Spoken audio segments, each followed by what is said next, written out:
before you joined Preston North End, what did you know about Sir Tom Finney?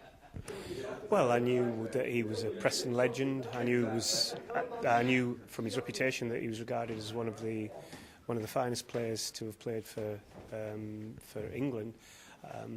Some years earlier to me joining Preston North End, I was a young apprentice at Middlesbrough, and Middlesbrough had its own former England legend, a guy called George Hardwick, who was also a journalist at the time. And whenever he spoke about the era that he played in, he always mentioned Tom Finney, Sir Tom Finney. Well, Sir Tom before he was knighted,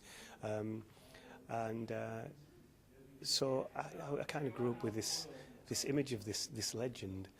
And I have to say that when I came to Preston and met him, and by that time I'd seen archive footage of him and knew of his reputation and was able to actually get to know him, I wasn't disappointed about the tales of him as a true footballing dignitary. How much of an honour is it to be able to say that you knew him? It's a terrific honour, and I suppose because he was a gentleman whose career spanned so many years and was a one-club man and remained really at the heart of the community, there'll be thousands and thousands of people who will say that they knew him, and each of them will have their kind of favourite tale about either watching him, meeting him, encountering him.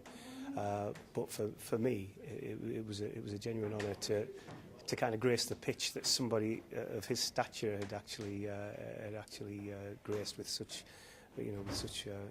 wonderful success and style, and as you say, with such dignity. What are your fondest memories personally of Sir Tom?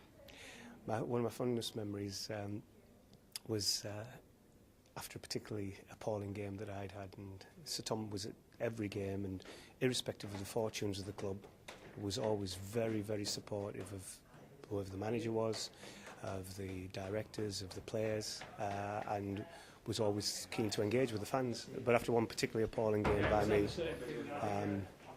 I was in the lounge, and Sir Tom came in, and I just felt so embarrassed. I kind of said, that was pretty poor. I really feel quite sorry.